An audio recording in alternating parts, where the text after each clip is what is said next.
자, 한번 따라합니다. 은혜에 굳게 서라. 은혜에 굳게 서라. 이란 제목으로 하나님의 말씀을 증거하도록 하겠습니다.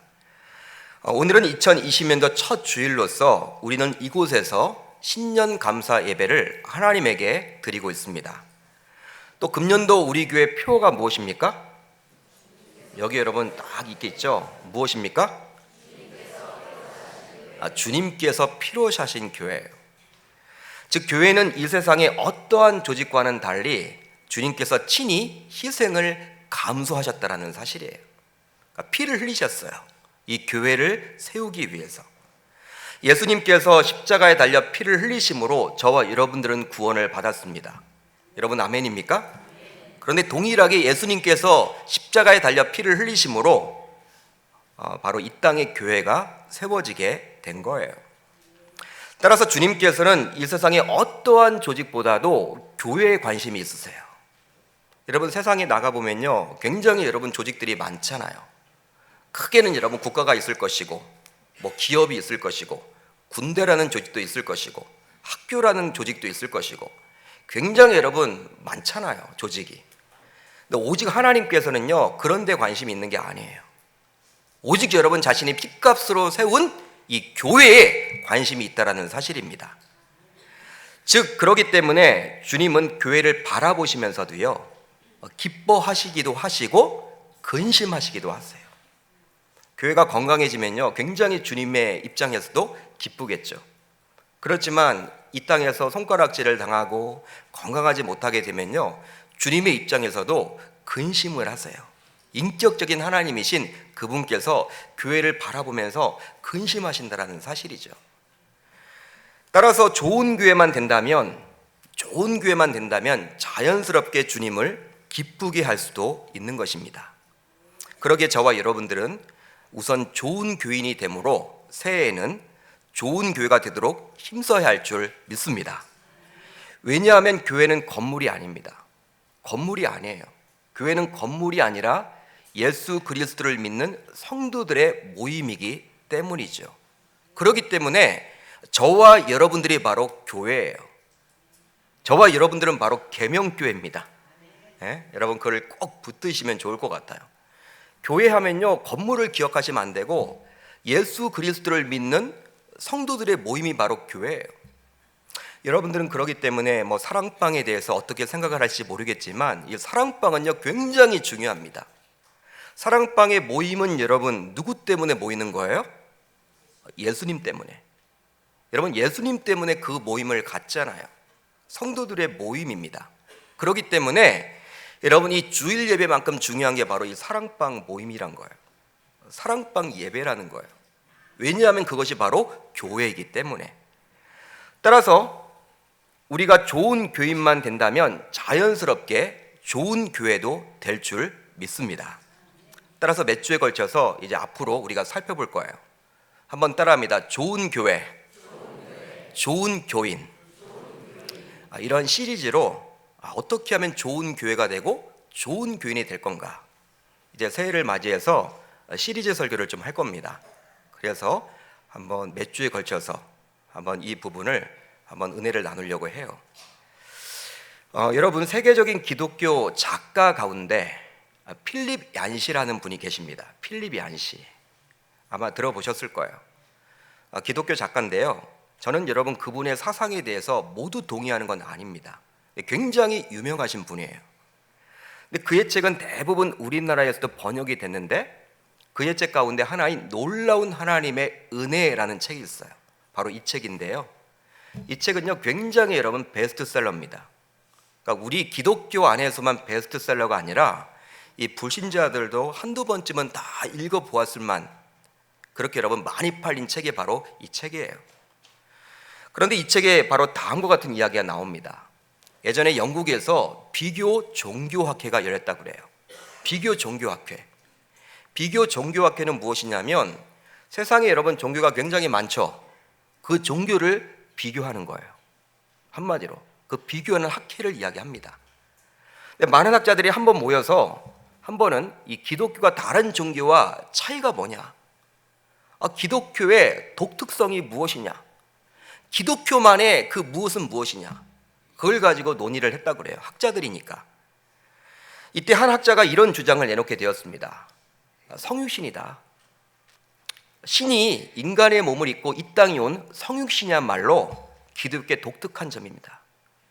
성육신은 인간의 이성으로는 전혀 이해할 수 없지만 그 성육신이야말로 기독교의 독특한 교리이고 신앙의 고백이라 할 수 있습니다. 어떤 분이 그렇게 이야기를 했어요. 그러자 다른 학자가 이 주장에 반발을 하며 반론을 제기합니다. 당신은 그렇게 생각할지 모르겠지만 저는 그렇게 생각하지 않습니다. 저는 동의할 수 없습니다. 다른 종교의 문헌을 봐도 신이 인간의 몸을 입었다라는 이야기가 나오는데 그 성육신이 기독교만의 독특한 점이라고 할 수는 없죠. 그렇게 여러분 반론을 제기했다라는 거예요. 여러분, 그때 또 다른 누군가는 그렇다면 부활 아닌가요? 저는 부활이라고 생각을 합니다. 기독교만의 독특한 점, 부활이라고 저는 생각을 합니다. 이 부활 신앙이 굉장히 중요하고 기독교에 있어서 정말 다른 종교와 차이점은 바로 이 부활입니다. 그렇게 이야기를 했어요. 그러자 누군가는 또 말하기를, 당신은 부활이라고 이야기를 했지만 저는 동의할 수가 없습니다. 다른 종교에서도 신이 환생하여 다시 태어나는 일이 비일비재하기 때문입니다. 이렇게 반론을 제기했다 그래요. 여러분, 이렇게 종교학자들이 모이니까 입심이 여러분 센 분들이 다 모여 있잖아요. 한마디로 자기 종교 여러분 이렇게 아주 자부심을 가지고 있는 분들이 모여 있다 보니까 이 기독교만의 독특성에 대해서 이렇게 답이 나오지 않는 거예요. 시간은 흘러가죠. 여러분, 이렇게 답을 낼 수 없을 때 이제 모임이 여러분 거의 맞춰졌는데 회의를 괜히 한 것 같아. 논쟁만 더욱더 심해져. 그때 기독교 변증학자였던 C.S. 루이스가 일어나 한마디를 하게 됩니다. 어떤 말을 했느냐? It's grace. It's grace. 바로 은혜라는 거예요. 은혜라고 이야기를 했어요.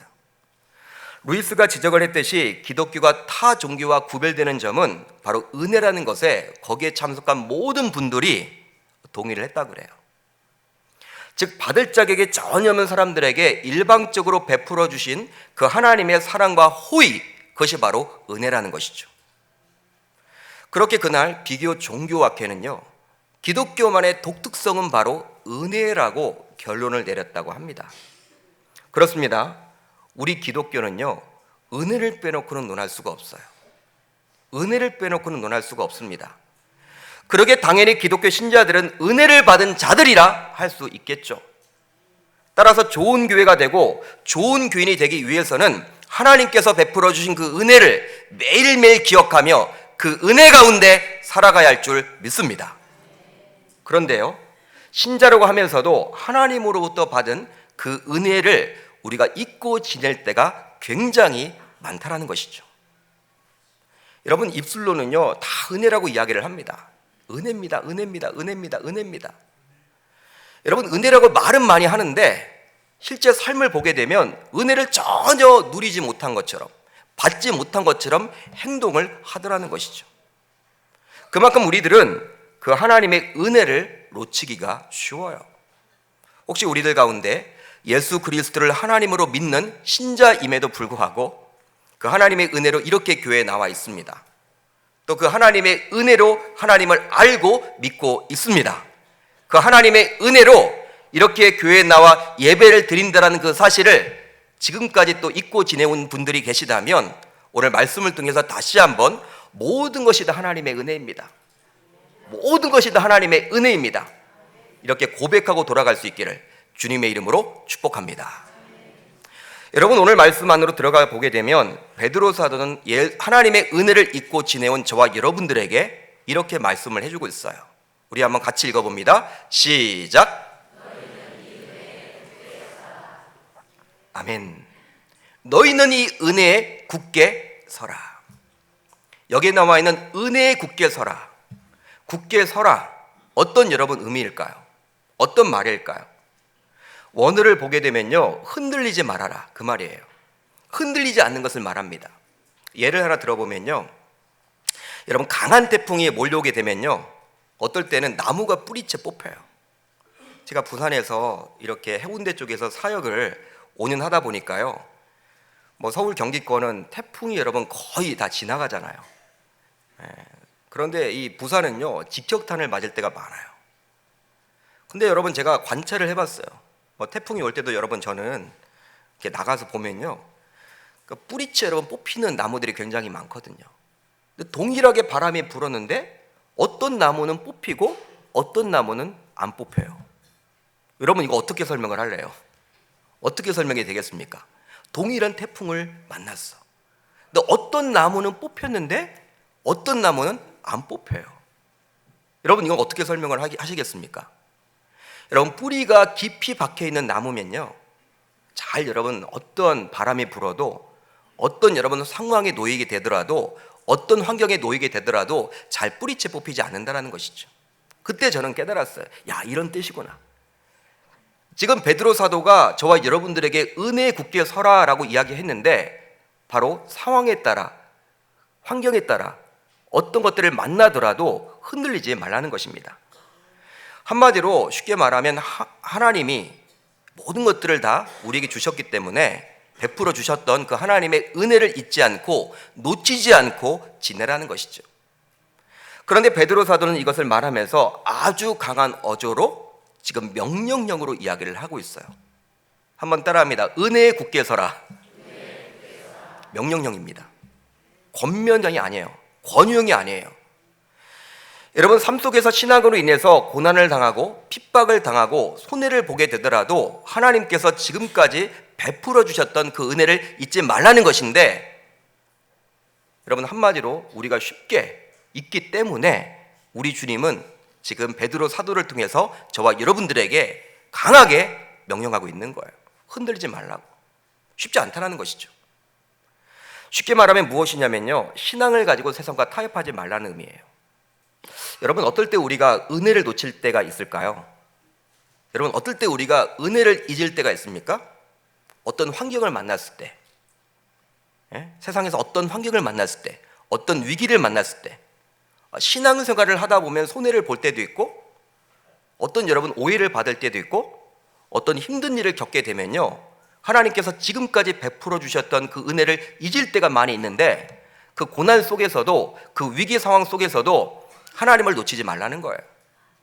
지금 그 말을 해주고 있습니다. 여러분, 실질적으로 베드로전서가 쓰여졌던 그 당시의 상황을 보게 되면요, 로마의 네로 황제가 다스렸던 시대였어요. 네로 황제, 다 아실 거예요. 기독교인들을 굉장히 핍박했습니다. 그러니까 당시는 여러분, 기독교 신자들은요, 여러분, 직장 생활도 제대로 하질 못해요. 승진도 안 돼요.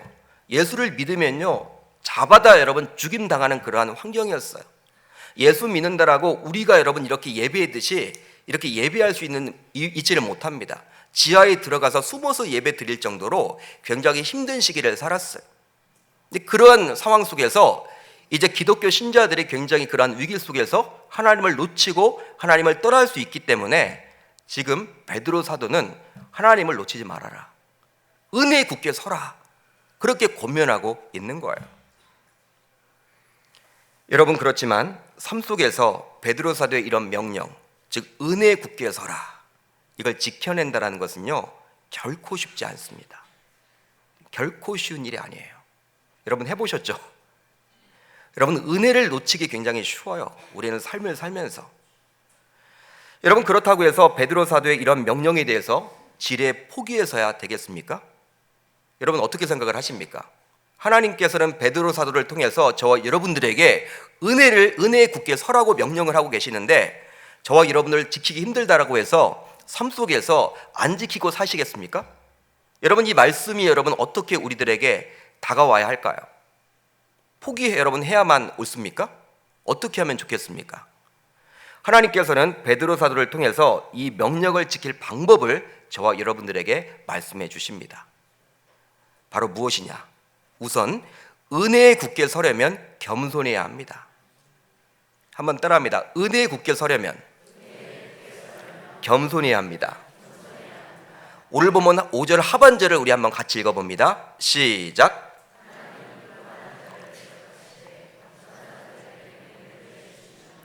여러분, 잘 보세요. 하나님은 교만한 자를 대적하시되 겸손한 자들에게는 무엇을 주신다? 은혜를 주신다. 베드로 사도는 이 구절에서 교만이란 단어와 겸손이란 단어를 비교해주고 있습니다.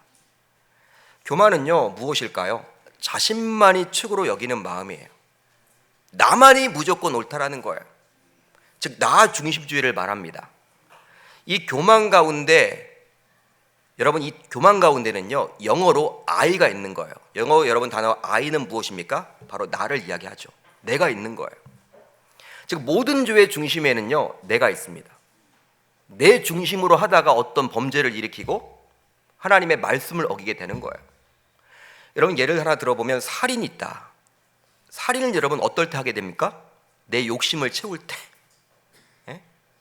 내 욕심을 채우기 위한 도구로 살인을 하는 경우도 있잖아요. 여러분 타인을 사랑한다면, 타인을 아낀다면 자기 중심이 아니라 남 중심이라면 어떻게 여러분 살인을 할 수 있단 말입니까? 사기도 마찬가지죠. 내 욕망을 채우기 위해서 남에게 피눈물을 흘리게끔 하는 거예요. 그게 여러분 사기잖아요. 그러니까 여러분 모든 죄의 근원을 보게 되면 자기 중심이 있는 거예요. 내 중심. 여러분 창세기 3장을 보게 되면 선악을 알게 하는 이 나무 열매를 우리 주님께서 따먹지 말아라, 먹으면 정령 죽으리라고 이야기를 했을 때 여러분 아담과 하와는 따먹게 되죠? 자기 중심이에요. 자기가 하나님처럼 눈이 밝아지고 싶은, 하나님처럼 되고 싶은 그 욕망 때문에 그렇게 하나님의 말씀에 불순종한 것이죠. 영어로 여러분 죄를 가리켜서 sin이라고 이야기를 합니다. S-I-N. 근데 어떤 성경학자는 이 죄를 의미하는 S-I-N, sin이란 단어에 있어서 죄의 가장 중심에 I가 있다라고 이야기를 하죠. S와 N 사이에 무엇이 있다? I, 즉 내가 있다라는 거예요. 여러분 의미 있는 해석이라 할 수 있습니다. 따라서 교만한 자는 남의 이야기를 잘 듣지 않아요. 교만한 자의 특징이 있는데 남의 이야기를 잘 듣지 않습니다. 귀담아 듣지 않아요. 그런데 문제가 있는데 교만한 자는요 사람들의 이야기뿐만 아니라 하나님의 음성에도 귀를 잘 기울이지 않는다라는데 문제가 큽니다. 하나님의 음성에도 귀를 기울이지 않다 보니 결과적으로 이제 교만은 곧 하나님을 잊어버리게 만든다라는 거예요. 왜냐하면 자신만이 무조건 옳기 때문에. 교만한 자를 자세히 보시면요 자기가 하나님이에요. 예수님 믿는다고 하면서도 자기 자신을 믿고 있는 거예요. 예수님 믿지를 못해요. 제대로. 예수님의 말씀도 들어오지 않아요. 자신이 무조건 옳기 때문에. 그러나 여러분 문제는 무엇이냐면 사람은 처음부터 교만하지는 않습니다. 주변 환경과 상황과 여건 속에서 겸손한 사람조차도 어느 날 갑자기 교만하게 되는 것이죠. 여러분 우리가 삶을 살면서 야, 그 사람 변했어. 예전에는 그러지 않았는데 그 위치에 올라가더니 변했어. 아마 여러분 한두 번쯤은 다 보셨죠. 그런 말씀 다 해보셨죠. 그 사람이 변했어. 그때는 그러지 않았는데 야, 부자가 되더니 변했어. 높은 위치에 올라가더니 변했어. 성경을 보게 되면 그런 대표적인 인물이 바로 사울 왕입니다. 그는 본래 자신의 처지를 제대로 알고 또 자신을 낮출 줄 아는 사람이었어. 그런 자였기 때문에 하나님께서는 자신의 백성, 자신의 선택한 백성인 이스라엘 백성 내 왕으로 세워주셨죠. 아무나 세우겠습니까? 하나님이 왕으로. 그가 얼마나 자신을 낮출 줄 알고 자신의 처지를 알고 겸손한 자인지에 대해서 잘 알 수 있는 구절이 바로 다음의 구절입니다. 나는 이스라엘 지파의 가장 작은 지파 베냐민 사람이 아니니까. 또 나의 가족은 베냐민 지파 모든 가족 중에 가장 미약하지 아니하니까. 여러분 이 말은 지금 사울이 왕이 되기 전 사무엘에게 한 말씀이에요. 사무엘에게 지금 이야기한 내용인데 어떤 말입니까? 자신은 왕이 될 수 없다. 왕이 될 수 없습니다. 나 같은 자, 나같이 보잘것없는 자가 어떻게 왕이 될 수 있단 말입니까? 이스라엘의 12지파 가운데 우리 지파가 가장 작은 베냐민 지파이고 이 베냐민 지파 가족 중에서도 가장 미약한 자가 바로 난데 내가 어떻게 감히 이스라엘 나라의 왕이 될 수 있단 말입니까? 여러분 이렇게 자신을 낮출 줄 아는 자가 바로 사울이었습니다. 그러나 왕이 되고 난 다음부터 그는 180도 완전히 달라진 모습을 보여요. 왕권을 손에 쥐게 되자 겸손했던 그의 모습은 사라지고 어느덧 교만하게 됩니다. 교만하게 된 사울은 이제 하나님의 은혜, 즉 하나님께서 자신을 왕으로 세워주셨다라는 그 사실을 잊어버려요. 놓치고 말아요. 그러기에 블레셋과의 전투를 앞두고 사무엘을 기다리지 못하고 조급한 나머지 제사장만이 할 수 있는 그 제사를 자신이 해버려요. 여러분, 하나님의 율법을 보게 되면 제사는 누가 여러분 집례를 하게 되어 있습니까? 집전을 하게 되어 있습니까? 제사장. 왕은 할 수 없어요. 그런데 그것을 자신이 감당해 버리죠. 물론 사무엘이 늦게 온 이유도 될 거예요. 정확하게 여러분 와서 사무엘이 그렇게 집례를 하면 좋은데 늦게 오니까 다급하잖아요. 여러분들 전쟁 중인데 빨리 전쟁에 여러분 나가야 하는데, 그런 여러분 다급한 나머지 그렇게 집례를 했다라고 여러분 이렇게 위안을 삼을 수도 있겠지만, 궁극적으로 보게 되면 왕으로서 뭐 제사장 역할을 할 수 있지 않아? 내가 이스라엘의 왕인데 야, 내 앞에 뭐 걸림돌이 있겠어? 내가 그거 하면 되지 뭐, 이런 생각이 있었던 거예요.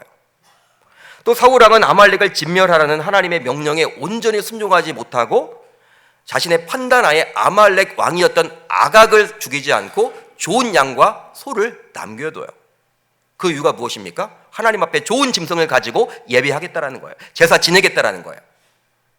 즉 하나님의 말씀에 대한 순종보다도 자신의 판단이 앞섰던 것이죠. 여러분, 사울 왕이 이렇게 하나님의 율법을 어기고 하나님의 말씀에 불순종했던 이면에는 바로 그의 교만이 있었던 거예요. 교만함이 있었던 거예요. 교만했기 때문에 그리할 수 있었던 거예요. 따라서 교만한 성품과 겸손한 성품은 타고나는 게 아닙니다. 삶 속에서 만들어지는 거예요. 한번 생각을 해봅시다. 여러분, 사울은 본래 왕이 아니었죠. 그렇다면 사울을 왕으로 세운 자는 누구였습니까? 어려운 질문 아닌데요. 누구였어요, 여러분들? 여호와 하나님이셨죠. 하나님이 세우신 거예요. 이스라엘 땅에는 본래 왕이 없었잖아요. 아버지가 왕이 아니었잖아요. 그 물려받은 거 아니잖아요. 그런데 하나님께서 친히 사울을 왕으로 세웠던 거예요. 처음에는 사울도 이런 하나님의 은혜를 인정했을 것입니다. 그러나 왕으로 세워지고 난 다음에는 그가 교만하게 됨으로 변질된 것이죠. 따라서 사람은 누구나 주어진 환경과 상황과 여건 속에서 변질될 수도 있음을 우리는 알 수 있는 것이죠. 더욱이 하나님을 믿는 신자라고 해서 예외는 아닙니다. 예외는 아니에요. 따라서 저와 여러분들도 예외는 아니라는 사실이죠. 세상 사람들과 마찬가지로 신자들도 어느 순간 겸손해졌다가 교만할 수도 있다라는 거예요. 그러게 베드로 사도는 이렇게 저와 여러분들에게 다시 한번 권면을 합니다. 우리 한번 같이 읽습니다. 시작. 아멘. 겸손으로 허리를 동이라. 여러분, 허리를 동이다, 헬라어 원어를 보게 되면요, 어떤 의미냐? 노예들이 일을 할 때 그 당시에 소매 없는 조끼를 입었다 그래요. 여러분, 그 조끼를 아끼고 조끼가 더러워지지 않도록 깨끗이 유지하기 위해서 노예들은요, 이 앞치마 같은 것을 둘렀다 그래요. 그 조끼가 굉장히 중요했기 때문에. 즉 이 단어는 일을 위해 작업복을 입다라는 의미예요. 따라서 베드로는 여러분 어떻게 이런 말을 이렇게 사용하고 있냐면, 추후에 만찬 전 예수님께서 허리에 수건을 두르고 난 다음에 무릎을 굽혀 제자들의 발을 일일이 씻겨주셨던 그 장면을 연상하면서 바로 성도들도 그렇게 겸손을 앞치마처럼 두르고 서로를 섬기다라는 의미로 이 말을 하고 있는 거예요. 여러분, 2000년 전 스승이 제자의 발을 씻긴다. 우리들은 세족식을 연상합니다. 요즘은 각 기업에서도 학교에서도 교회에서도 굉장히 여러분 다양하게 세족식을 하죠. 대학 총장님이 학생들의 발을 씻기기도 하시고, 교회에서 목회자가 평신도의 발을 씻기기도 하고, 각 기업에서 사장님이 이 종업원들, 노동자들의 여러분 발을 씻기기도 합니다. 굉장히 여러분 우리는 익숙해요. 그렇지만 2000년 전입니다. 당시 문화 속에서는 불가능한 일이에요. 당시는 여러분 포장이 안 된 도로를 다녔고요, 지금처럼 신발이 좋지 못했어요. 뭐 가죽신 같은 경우에는요 거의 여러분 관련한 신고 다녔죠. 여러분 발이 여러분 가장 지저분한 곳이에요, 신체 가운데. 지금도 마찬가지겠죠. 여러분 그 당시에 그러기 때문에 이 노예들이 발을 씻겼어요. 어떤 분이 집을 방문하게 된다 그러면요, 각 가정에 노예가 있지 않습니까? 노예 종들이 그분의 발을 씻겼어요.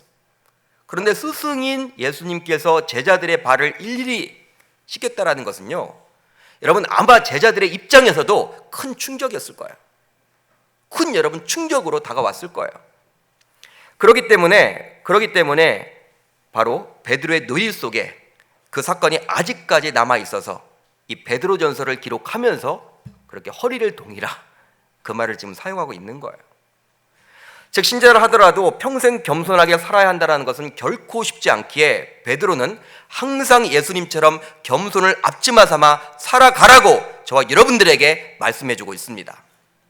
그렇습니다. 자칫 잘못하면 우리들도 교만해질 수가 있기 때문에 우리는 다소 불편하더라도 겸손을 앞치마 삼아 살아가야 하는 것이죠. 특별히 삶 속에서 평탄함이 있거나 오히려 누군가에게서 인정받게 된다면, 높아지게 된다면, 가지게 된다면, 소유하는 것들이 점점 많아지게 된다면 교만이 싹틀 수 있는 환경이 더욱더 높아지는 것이기 때문에 우리들은 더욱더 조심해야만 하는 거예요. 여러분 인정받을 때, 높아질 때, 많은 것들을 갖게 되었을 때 우리는 점점 조심해야 하는 것입니다. 여러분 이렇듯 시시때때로 우리를 공격하는 교만은요, 결국 은혜의 삶을 가로막는 장애물이 돼요. 그러기에 성 어거스틴은 이런 말을 했습니다. 교만은 천사를 사탄으로 만든다. 교만은요, 천사를 사탄으로 만든대요. 또 야고보 사도도 다음과 같이 저와 여러분들에게 권면을 합니다. 그러나 더욱 큰 은혜를 주시나니 그러므로 일렀으되 하나님이 교만한 자를 물리치시고 겸손한 자에게 은혜를 주신다 하였느니라. 아멘. 이제 새해가 밝았습니다. 우리 계명교회 성도님들 모두 하나님께서 베풀어 주신 그 은혜를 잊지 않고 그 은혜 굳게 서기 위해서 첫째도 겸손이요, 둘째도 겸손이요, 셋째도 겸손임을 꼭 기억하며 멋지게 신앙생활을 해나갈 수 있기를 주님의 이름으로 축복합니다. 겸손하게 되면요, 하나님을 만나게 돼요.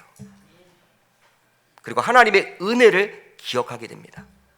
교만하게 되면요, 다 내가 잘났기 때문에 모든 것이 다 이루어진다고 생각을 합니다. 사람들만 무시하지 않고 교만하게 되면 하나님까지도 무시하게 돼요. 하나님은요, 그러기 때문에 약한 자들, 연약한 자들, 주인들은 하나님이 이렇게 고쳐서 사용을 하시지만 교만한 자는 그냥 버리시는 거예요. 소망이 없는 거예요. 저와 여러분들 겸손함으로 은혜의 굳게 서 나아갈 수 있기를 주님의 이름으로 축복합니다. 다음으로 은혜에 굳게 서려면 깨어 근신해야 합니다. 한번 따라합니다. 은혜에 굳게 서려면 깨어 근신해야 합니다. 오늘 본문 8절로 9절 상반절을 같이 읽습니다. 시작.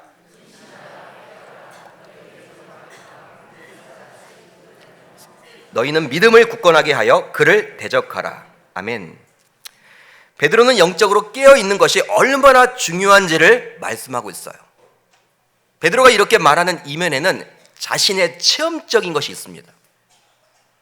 자신의 체험해봤어요. 베드로는 예수님의 수제자였습니다. 3년 동안이나 예수님의 가르침을 받아왔어요.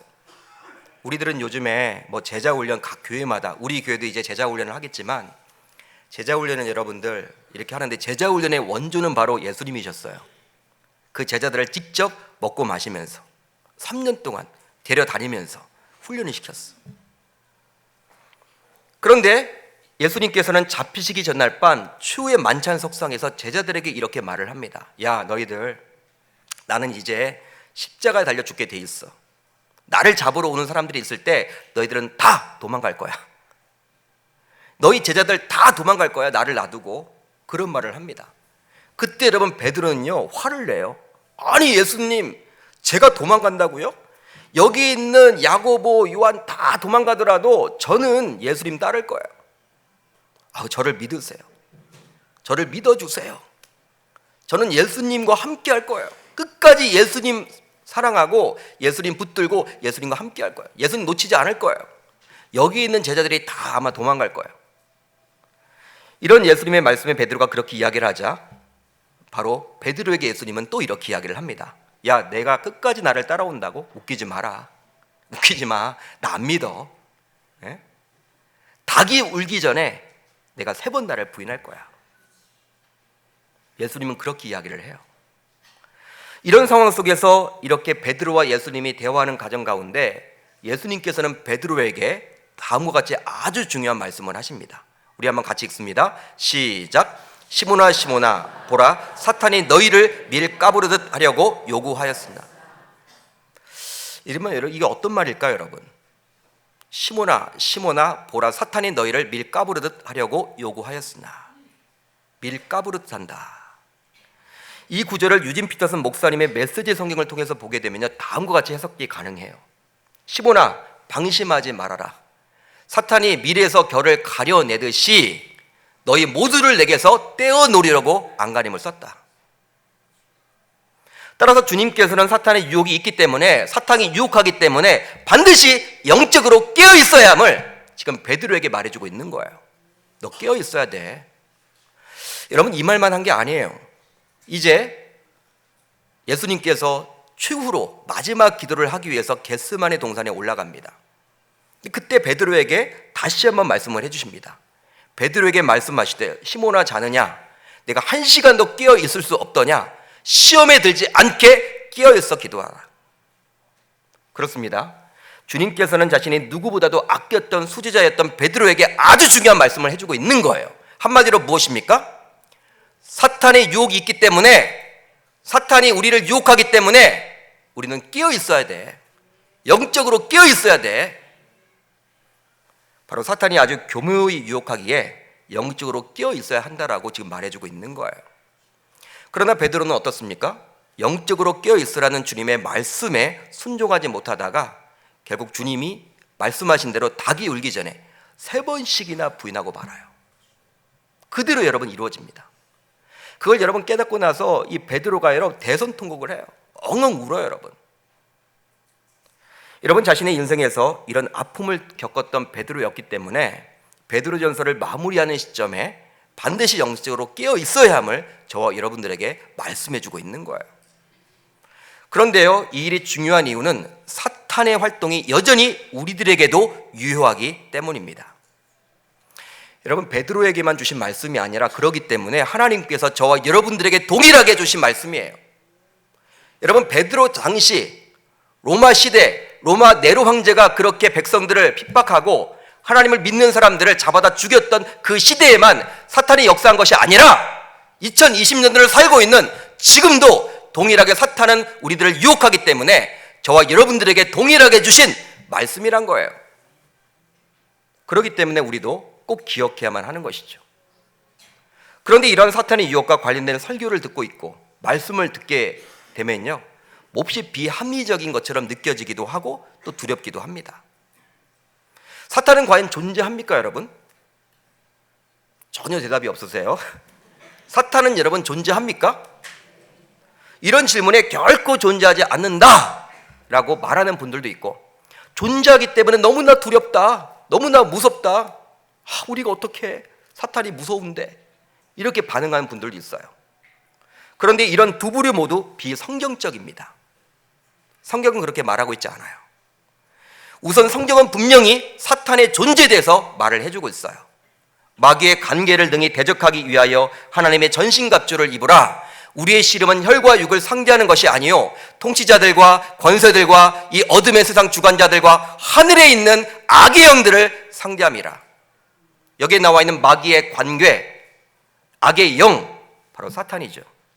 사탄의 존재를 인정합니다. 그러나 사탄이 존재한다고 해서 우리는 결코 두려워할 필요가 없는 거예요. 다음의 구절 때문입니다. 우리 한번 같이 읽어봅니다. 시작.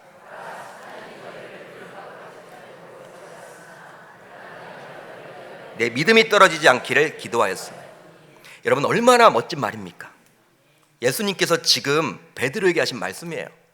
보라, 사탄이 너희를 밀가부르듯 하려고 요구하였으나 그러나 내가 너를 위하여 내 믿음이 떨어지지 않기를 기도하였노니.